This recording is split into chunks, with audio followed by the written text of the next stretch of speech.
14-year-old, he'll be 15 this year, so 14 or 15. And he's a Percheron. That is a French breed of draft horse. So he might just look a little bit older than that age. So Jim here is a blue roan. So a very special, rare type of coat. That's the black undercoat with the white overcoat. So he does look very grey, but he'll be like this his entire life. And he's been with us already for about 5 or 6 years, so he's a very accomplished carriage horse. He's one of our most reliable, steady horses, very easygoing, and yeah, just super social, friendly, loves lots of kisses, and he's super cuddly, one of my favourite horses, I must say. And you'll notice he's got that kind of heart-shaped bum. That's because Jim is very fat.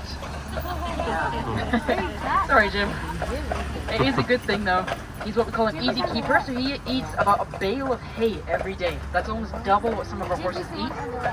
And when Jim goes out to pasture, these boys spend about half the year at the farm down in the Fraser Valley, so about an hour south. And they always get rotated out every few months, so they're never in the park for like 6 months at a time. They rotate in and out throughout the year, so both of these boys actually have brothers, and both of their brothers are out at pasture just now. But when Jim here's out at pasture, oh, what did you see?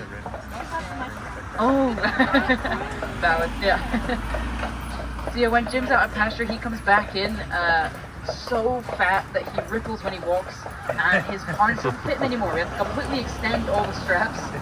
And so you'll actually notice that he doesn't have Chief here on the right. He's got that thick black pad underneath his collar, and Jim doesn't, because it doesn't fit.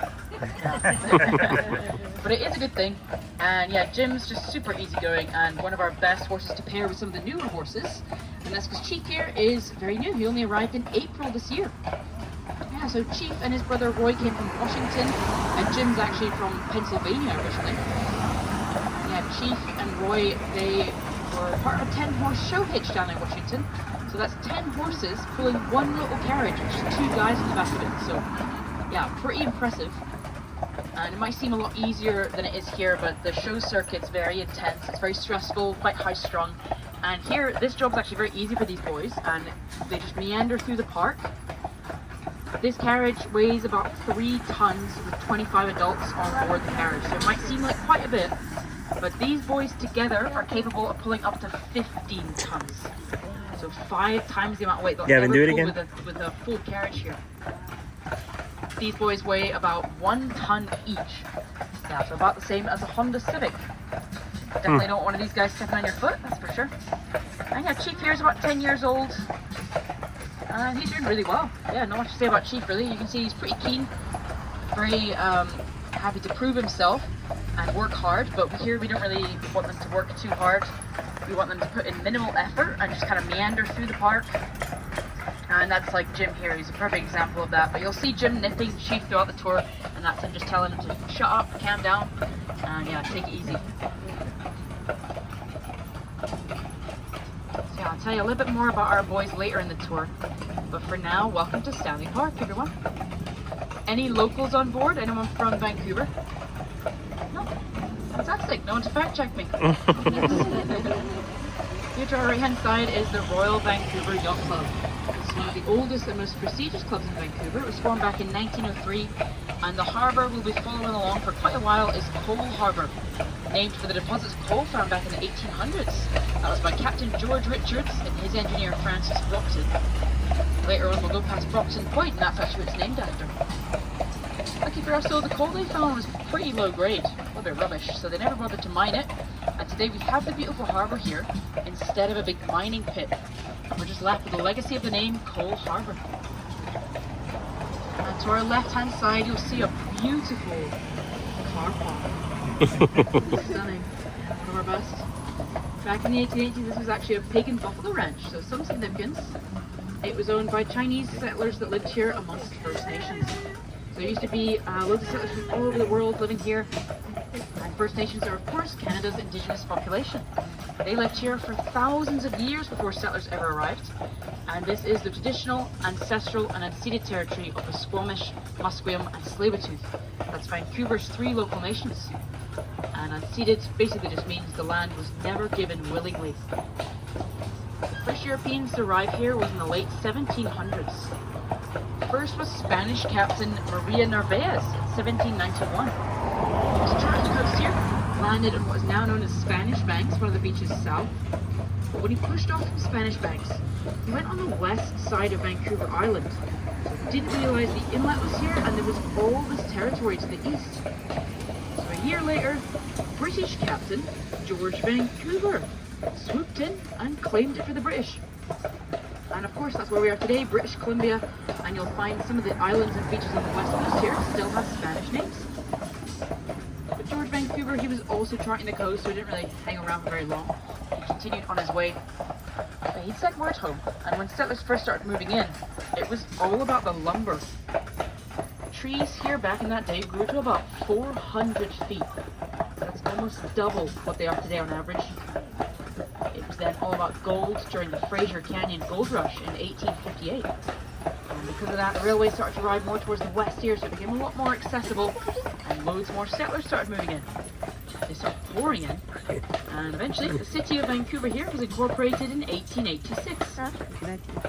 And the new city council, the very first thing that they did, so their priority was to establish this area of land as a park, and that was to protect it against real estate. Smart move. Good thing they did. Across the water here to our right, you'll see an island with a red building and a bridge going across. Today this island's nickname is Dead Man's Island. So a little bit ominous. It was actually originally called Squatsats, and Squatsats simply means island in the Squamish language. According to their history, this was once the site of a settling of a tribal war. The Haida, a northern nation, had travelled down here on a raid mission and ended up capturing all of the Squamish's women and children. In order for their safe release, the Haida was demanding that the Squamish give up all of their young warriors. So they did. And 200 young Squamish men were then killed here on the island. So this got its initial nickname of Isle of Dead Men by the First Nations. And of course, out of respect, they didn't want to live here anymore. They did get their women and children back, but after that they turned it into a burial ground and cemetery. Hundreds of years later, when settlers were first arriving and exploring this area for the first time, there was no bridge, so they rode across, and it was actually covered with massive trees back in that day. In those trees, the settlers found boxes filled with human remains. Some of these boxes were all the way at the tops of these massive trees. Wood was over 100 years old, starting to rot away, and the bones inside were spilling out. So of course the settlers fled the island with fear, told everyone it was haunted, and gave it the nickname Dead Man's Island. So the nickname has stuck around to this day, but you can see today it's actually a naval base. This is HMCS Discovery. That's Her Majesty's Canadian ship Discovery. It was the name of George Vancouver's ship. You'll see an emblem here on the sign and two on the gates there. A golden disc over a white Y. You might notice something interesting. Disc over Y. Discovery. Yeah, so those, yeah, I'll get onto that. So yeah, the emblem there, it literally spells out Discovery, disc over Y. Yeah, someone had a bit too much time on their hands there. But yeah, this naval base was established back in 1944 during World War II, helped provide about 8,000 naval cadets and reserves. And it's still used for recruitment and training purposes to this day. It's what we call a concrete ship, so that's a naval base named after a ship that of course doesn't sail. But yeah, those boxes they found, those were actually mortuary boxes. So nothing too sinister. This is how the First Nations would often bury their dead. So they were basically just coffins. And the higher up the tree you were, the higher your social ranking would be. So chiefs would be in a really nice, elaborately carved box all the way at the very top. And if you were at the bottom of the pecking order, you'd be in a basic lean-to at the very bottom on the ground. So yeah, these were made out of the Western Red Cedar tree. So this one up ahead on our right-hand side. And that wood can go up to 100 years without being treated. So that's why the boxes would last about 100 years, and they'd start to rot away, and then they would kind of be very biodegradable, so very eco-friendly. And often the top would be open, so it was almost like a sky burial. For our left-hand side, you'll see a lovely big patch of grass. Brockton Oval. This is a sports area that dates back to 1890, and today it's home to the Vancouver Cricket and Rugby Club, which you can see is very popular with the Canada geese. If you have any Canada geese where you're from, please keep them. We don't need them back. Yeah, there's plenty. I'm going to tell you a bit later on about how this patch of grass here is actually the origins of Vancouver itself. So Big history here for such a small patch of grass. And on our right hand side, the building with the white sail-like roof there is Canada Place, one of Vancouver's most iconic buildings, built back in 1986 for Expo, a big celebration of Vancouver's centennial year. It's a trade and convention centre and also a cruise ship terminal. You can dock up to 4 cruise ships here at any time.